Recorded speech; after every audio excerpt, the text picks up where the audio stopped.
Good, great to see everybody. Appreciate you coming out. Excited, obviously, we're working through camp, seeing some positive things, but I still think there's a long way to go. I think where we're at a little bit is we're trying to stack those days, as Coach talked about, but one of the hardest things to grab offensively is that consistency level. I'm seeing gains there, but we still have some work to do. But it's been good. Guys have been getting after it, taking care of each other, and really progressing. So obviously we have another great opportunities here at the end of this week. We'll get a little more live action to kind of see guys again in that capacity, which will be good, and then we'll do some stuff next week before we start getting into that first week game prep. But excited about that. If I go to the QBs, I think Peyton's playing at a pretty high level right now. I think he's changed his game from a little bit what we had seen in the fall, which is what he really focused on. What his goal was to change that and how he approaches things, and I think he's making some really positive strides. So I look for him to continue to grow in that area. A lot of things that we're looking for is how he manages the pocket. He's managing the game very well with what we give him offensively. So I'm pleased with him. The other one that's really been performing well there at the QB spot is Noah Kim. Has been really doing some positive things. I think as he's matured a little bit and continues to grow, really had a solid spring, but then I think he's followed that up with some great work this summer in preparation and has been performing again at a pretty consistently high level. So I'm excited to see him again when we get in some more live situations, to see how he responds, again, how he manages the team and doing that. So those are kind of the top two there, and then the other guys with Caton and the other guys are doing well, and I'm excited about their future and roles. So I thought I'd just get the QBs out of the way right away, and then we could go on to whatever else you guys want to talk about. But appreciate you being here. I'll just open it up for questions. So if you had to go into a game right now, Noah's your number two? Yeah, probably so right now. But that's still, I would say, somewhat of an ongoing battle, and we'll continue to kind of evaluate that probably in the next 8 to 10 days. But still trying, we try to monitor the reps very, very diligently every day and really giving all the guys a bunch of reps. And so it's a little bit hard to say at this point just because you really only have that one live deal, and that's where you really get a lot of great information. So I think we'll have a better idea once we get into next week. Did you say Caton's QB3, or where's camp at? They're all kind of working in there collectively. So it's really, if I look at the reps, it's been pretty consistent, with so really between Caton and those things, they're all working in there respectively. Not really sure. Again, I got to get a little bit more information before I handle it officially. But all those guys, I'm excited about them. They got good futures. So. What were your takeaways, Jay, on the first scrimmage, and then sort of what's your emphasis for number two here that might be different? I think in the first scrimmage, one of the things that we for the most part did a really good job with the ball, which is the number one goal of the program, is obviously to take care of the ball. So I think that was good. I think you kind of find those certain situations where some of the younger guys got in that first live scrimmage and didn't quite go as planned. They needed to grow through that a little bit. So I'm really hoping. I thought the veterans guys were on point, but I'm looking for those younger guys, hopefully through another week of preparation, to take a big step. Because I think it's some very talented young people, but they've got to be able to do it and do it consistently. And it's probably more than anything from the mental capacity. And so that's what needs to happen. That's what needs to grow. We did take care of the ball. We showed some explosive, but not enough. And then we've got to. In some situational things, I think we can show improvement. Some things we were pretty good situationally, some things we weren't as good as I think it needs to be, and so that's always a growing situation, but we're looking forward to hopefully take those steps this week. I was wondering, as the program gets more seasoned, as some of the guys, you've got a quarterback who's been a starter for a year, tight end position, give you some more versatility and options. How much are you able to do things offensively that you couldn't even a year ago, and how much more creative does that allow you to be? Yeah, I think that's always a challenging part for me, certainly, because I think that the biggest thing and the most important things is we need to see who we have, and then how we can maybe look at that creativity piece, how we can use the guys, and some of the guys that are somewhat new. There's obviously the newcomers and then some of the transfers really didn't have in the spring.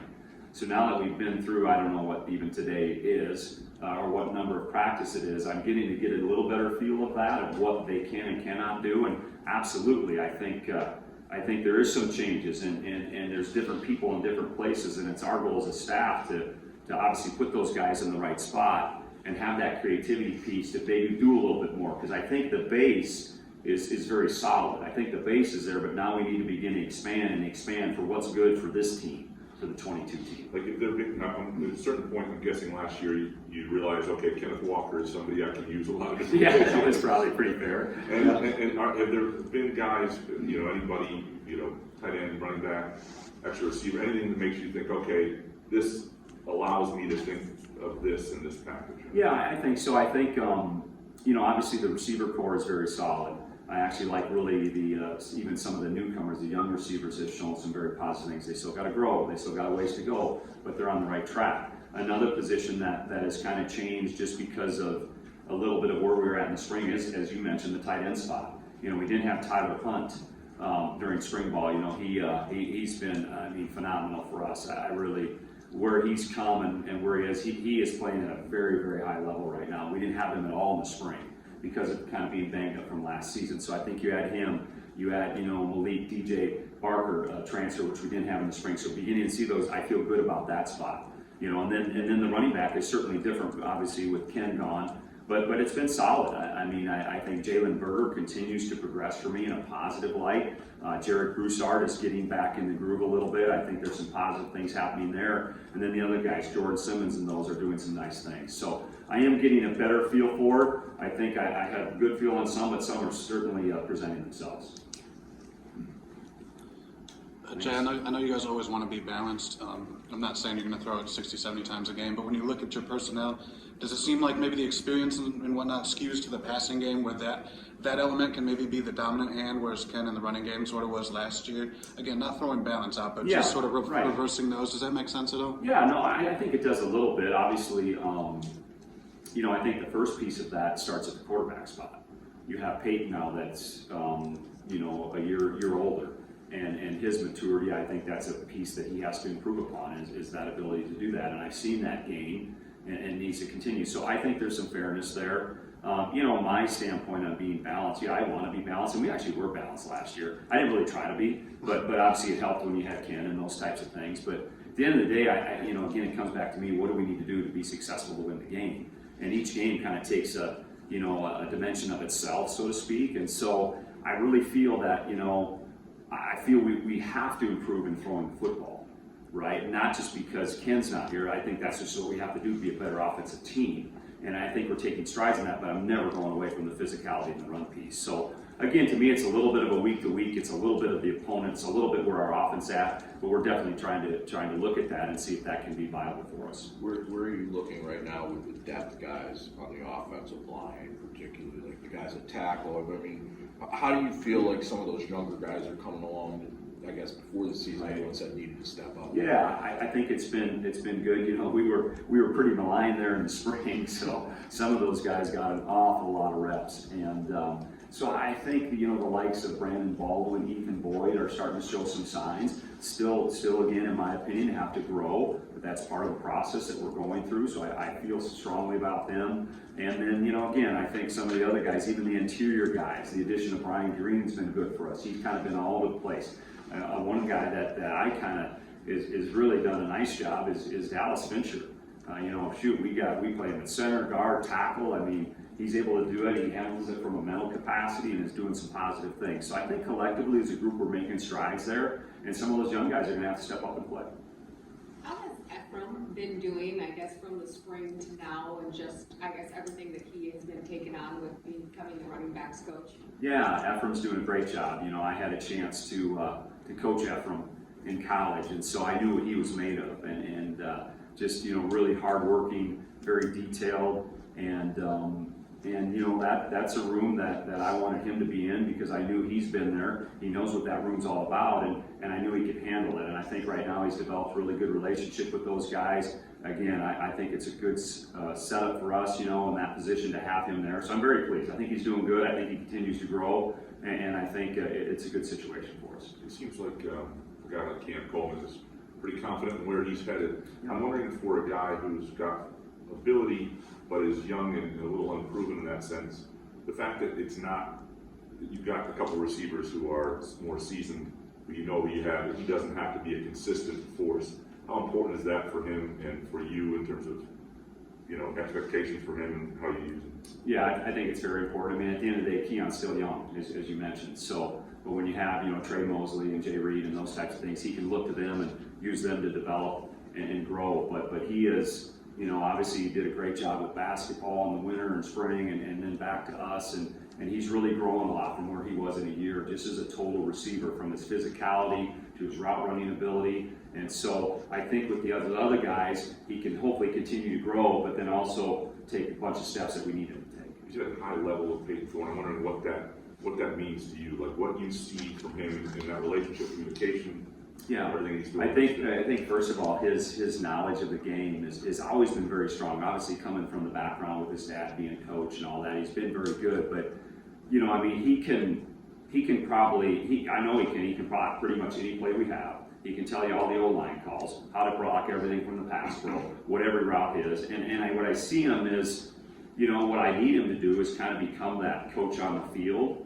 where, like, okay, if Trey Mosley or Tyler Hunt runs a route and it's not quite right, he has the ability now to go to them and say, hey, this is what I'm thinking, this is what I need you to do. And so I think for us as a team, we talk about that as being really, really important. I think he's holding those guys accountable a little bit more, and I think it's paying dividends. So I think that's part. And then just the management of his skill set and where he's at, I'm sure it's whatever, but the game is slowing down, I think, for him even more and more. You can see it how he approaches things, particularly in the pass game. And so I think it's a culmination of all of that. And again, now the hard part, but he's been really good this fall camp, is doing that at a consistently high level. And that's what I'm challenging with him every day. And right now, he's been meeting the challenge. There were a few times last season where it seemed like you put, a lot of faith in Peyton, and it's late touchdown, the game-sealing touchdown against Miami, and then a couple of the fourth down throws against Michigan. Why did you have so much faith that he could execute in those kind of critical situations? And how much do you think that gave him the confidence to kind of, build his repertoire as a quarterback here? Yeah, I just very confident because when you're around him every day, you see his passion for the game, how he studies it. I mean, Saturday, I think, because we kind of have a little bit different deal. So we're over here, using this locker room because things, and I think after the scrimmage, I came over here and showered, and I was coming back. He's already sitting in the QB room watching film. So you just know how he approaches it. So I think that gave me utmost confidence in him to be able to do it. And then I think obviously, but the big step was in certain games, he knew he needed to play better, but he always responded. If you go to the start of the one game where we came back and converted some things on the fourth down, he didn't start out great there, but he got over that and he responded. And he responded in a really, really positive way. So when you have the ability to do that and flip what's happening, I think it really, to your point, really grows that confidence level and helps you take some future steps. How much of those calls made to kind of test his I don't know, not necessarily to test it. I guess I had confidence in him that he could do it. I trusted that he would put our offense in the right position and do what he needed to do to help us be successful. How deep can you go at receiver right now? And I guess one guy that we really haven't heard a lot about, I mean, Coach talked about Terrell Henry, but what about Antonio Gates too? What have you seen from him? Yeah, I mean, depth-wise, it's again a little bit of a process there, but I think, Tyrell Henry's done some very nice jobs. Antonio Gates, very talented. He shows flashes, but he's got to continue to take steps, and that's just with his complete game. He knows that, and he does a pretty good job off the field of trying to learn it. But now, particularly when we get another live situation, or, pretty much every day we try to create that environment, particularly Saturday, I'm hoping that he can take a step from where he was then. But I like him as a player. He shows some willingness, some physicality, and some good skills. With the depth above him, when you have so many young receivers, how much does that help to kind of bring them along slowly, particularly like Gates and Bernard? But it seems like Bernard might be a little more advanced because he got it earlier. Right, yeah. I think as far as Jeremy, I think he's taken a huge step. He looks like a completely different player to me now than what he was in the spring. I think that's a testament to his approach, but also a testament to Coach Novak and what they're doing, how they fielded him in the spring. And I kind of forget he's just got here back in January. I kind of lose sight of that sometimes. But what he's done, particularly in the summer, getting his body in position and what he's doing. I think he's taking huge strides. But definitely when you have like veteran guy Trey, Jaden Reed, those guys, I hear Trey Mosley coaching those young guys all the time, and that does allow us a little bit of flexibility to keep them coming and not, I guess, throw them into the fire, but I want to try to get them ready to be thrown into the fire because that could happen in a minute's notice. How does your job change, Jay? Your first 2 years, you were sort of looking for a starter this time of year. This year, maybe not as much. I'm not saying Peyton's, arrived or a finished Right. product, but does that change your job at all, whether it's to drill down further with Peyton or to give a little more time to those other backups that we talked about earlier? Just when you're not necessarily saying, I have to come out of this with a starter, how does that change things? I don't know if it really changes the approach much because, I really like even Caden, who just got here in January, I challenge him to know just as much as Peyton. And so we kind of approach all that together. And so I really don't think it changes much, from that perspective, but because as we're going to need, a lot of times you need more guys. And so I'm trying to develop them all to be ready to go. And that's kind of always been my approach. And so I don't think it's changed a lot, quite frankly. Jay, when you have 6 guys who think they're Big Ten starting running backs, can you find game day roles for more than 3 of them, either as running backs or somewhere else, or is Saturday kind of a make or break for some of them? Yes and no. I do think, in that particular position, I think it's, you do have to find other ways to use them. And those guys, and most all of them are, I don't know the exact number, but almost all of them are involved in special teams. And that has to be a part of what they bring to the team, as well as, certain guys, as you know, just like anything, do things a little bit better in certain situations. So then we try to, obviously, if we can favor them in that situation. So yeah, I think it's going to be a little bit of by committee in that group, but those to be a great team member and a great teammate are going to have to do other things at that special teams, whatever that might be. And we're looking for all those roles to try to make us a better football team. Could you use more than 3 running backs on offense? Possibly. I don't know. I think sometimes it can get too watered down, and it's always that balance, if you're kind of by committee, well, man, I can't get in the groove, all that type of stuff. So, I think again, as time goes on here in the next 2 to 3 weeks, I think that will present itself and show where we're at. How much do you think, I think you guys led the Big Ten in 4th down conversions, and also you obviously had great success with the flea flicker. How much does that have to do with your comfort level with risk? Great question. I think when I looked at those things, my mentality is, I'm not afraid of risk at all. I'm not. But also I want it to be a calculated risk, if that makes some sense. And part of it has to do with who I think's on the field and who I'm giving the ball to, who I'm throwing the ball to, who's protecting. And if I feel good about it, I'll be fine doing it. And so it's really a kind of a whole comprehensive look at that. Situation, momentum, where I'm at in the game, all those types of things kind of go into it. But at the end of the day, it comes down to the players. And if I feel good about it, I'm not worried about the risk. 2 more questions. Jay, when you think that Peyton's the only quarterback who's taken a snap, how important is it for you to try to get at least some meaningful game day reps for Noah or someone else so you don't get stuck later in the year? Yeah, I certainly think if the opportunity presents itself, we would certainly do that. Yeah, you'd like to get that next up, whoever that might be or however that comes out, to get some of those reps. Last year, the way it worked, we really didn't have any of those opportunities. And Peyton ended up going the whole way. But I definitely, if we can do that, if the situation is right, we will absolutely try to get those guys involved. Kind of the same thing with the offensive line. How going into game Yeah. one, how deep do you think you can go, and how much do you want to get those younger guys in? Right. It's kind of interesting because of just the dynamic of things. We were a very veteran group last year. And Cap was playing 9, 10 guys, really all the way through, which paid huge dividends for us come October and November when we had some significant injuries and things. So I think it will be a little bit different because we're a little bit younger, but I'm hoping as time goes, we can build to that. How was that first offensive line unit working, coming along? Same back, I assume, getting more as the first string center, and the left tackle situation. How is it coming along? I think it's been good. I think you mentioned that the key to it is a little bit Samac.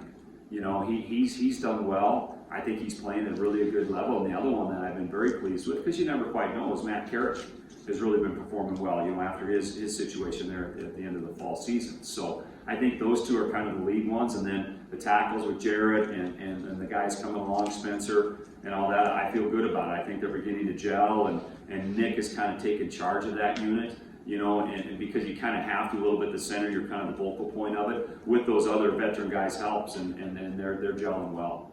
All right, thanks, Coach Johnson. Thank you, folks. Appreciate it. Thanks, Joe. Okay.